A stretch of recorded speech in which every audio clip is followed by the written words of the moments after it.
Welcome to the Courage to Live podcast. My name is Josh Bitsko. I'm a retired police captain out of Las Vegas with 24 years of experience.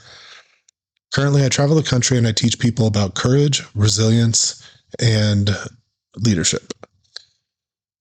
So today, we're going to talk about police suicide specifically, but I think even if you're not in the law enforcement field, you'll be able to get something from this podcast. And it's a difficult subject. I can tell you that suicide has affected me personally. My brother, Jason Bitsko, in 2020, while going through a divorce, he had battled addiction with alcohol and pills for on and off throughout his life, and really just hadn't developed the coping mechanisms to deal with some of the painful things in his life. And he decided that he was going to take his own life. He ended up hanging himself. And I got the call when I was at work from my mom, who was in a panic, of course, that she got a call that Jason had taken his own life. He was in the middle of a divorce. Again, he was struggling personally. He had his own demons.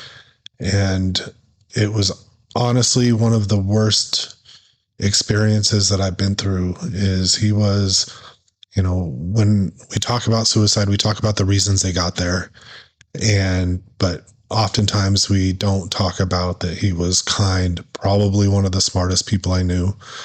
He was laughed and had his moments where he was a good brother and a good friend, when he wasn't battling with addiction and some of the things that he was experiencing in life. And so for me, I went through a variety of emotions during this. I was angry. I just didn't understand why he would do this, but that anger was covering other shameful emotions. I was guilty. I blamed myself that I wasn't more involved. I knew he was struggling. I didn't take more steps to help him. And he was my older brother. And, we were, again, times in our life, we were extremely close. He was athletic. He played Division I baseball at UNLV. He had so many opportunities that, from my standpoint, I saw that he never capitalized on a lot of the gifts that he had. And, going through that as losing my brother, it was after I lost my father to cancer. And, it was, again, had an extreme impact on me. And that carries over into life. I didn't know how to have a conversation with him about suicide specifically. And in the course of my career as a police officer, I lost several colleagues to suicide. And each time, depending on how close I was with them, there would be a feeling of guilt. There would be, some, pain, anger, just not understanding why they did what they did. And it took until experienced it several times in my life and getting older and having an understanding and being in some low places myself after dealing with certain traumatic incidents that, I learned that honestly, how we have those conversations about suicide so many times are misplaced. And a perfect example is I've taken several classes on police suicide when I was in charge of the Wellness Bureau at Las Vegas Metro. And they would always say, if you're struggling, you need to reach out. That was the main message. When you're struggling, reach out for help. And they would always go really hard at the people that, are in that really low place and making that decision. And that got me to think. I can tell you there were some times that I was in a really low place in my life. And I was coping. I was with alcohol, so I wasn't coping. I wasn't seeing a professional. I wasn't addressing any of the big problems in my life. But at work, I was the guy. I was showing up and I was doing my job and I was super laughing and smiling. But a lot of that was covering a lot of pain that I had. And I'll tell you, during that time, the last thing that I was ever going to do is put my hand up and say I was struggling. And because there's a lot of shame about being in a low place, and there's fear that if I did reach out, I would lose respect at work and my position and the respect of my family members. And basically I would just look weak. So because of that, I knew that I would never reach out. So why do we expect people that are in similar situations to reach out?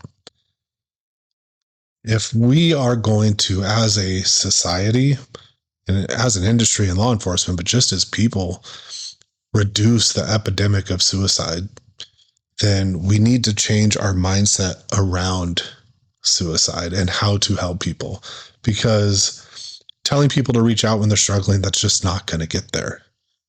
But learning to reach in as a peer, as a family member, learning how to have those conversations, learning how to, see the signs that somebody is struggling, that's how we can positively impact the suicide problem in society and in law enforcement. What do you look for when you're looking for somebody that's at their lowest, that's struggling? Well, a big one is big changes. Somebody that was always punctual at work is showing up late. Somebody who's always, very neatly dressed is showing up disheveled, maybe smelling like alcohol. Maybe they're making jokes about suicide. Maybe they're not as happy as they once were. Maybe they're more angry. Looking for those big changes can be a sign. But then the question is, what do you do? How do you even have that conversation? Because here's the thing. If someone came up to me when I was at my lowest and said, "Hey, are you okay?" My response would be, "Yeah, I'm good," and move on. So learning how to ask open-ended questions and even putting yourself out there, being vulnerable, because giving somebody else permission to feel and to be vulnerable. So, in law enforcement, for example, "Hey man, I was on this call where there was a fatal and a couple dead bodies inside, and it really affected me. I know you were on a call similar. How are you doing?" And leaving it open-ended like that to maybe get them to open up to you, because you're also being vulnerable, because they're also going to have that fear of being judged by you. Another good question is, how are you sleeping? And I'll tell you, when I was at my lowest, and there's been studies that show when people are at their lowest, they're not sleeping well. And so my sleep always suffers. Even when I'm just stressed, my sleep suffers. And then that starts a cycle of really affecting my own mental health. So asking open-ended questions, asking how people are sleeping, understanding that, it may take a couple times for somebody's walls to come down, and know the goal of that conversation isn't necessarily to get somebody to admit to you that they're suicidal. It's getting them to admit that they need help. And then what do you say when they need help? You don't need to come from a judgy place. It's just, well, hey, let's sit down and figure out maybe a professional for you to talk to. Taking that first step, that's what it was for me. I'll tell you, when I was struggling, it took Jenna, who, she's my wife now, but she was my friend at the time, saying, "Hey, you don't seem right, and I think you probably need to talk to somebody." That was my first step on getting help. And then it was left in the hands of professionals, and I was able to start that journey, which isn't an easy one, but then come out on the other side better. So that's my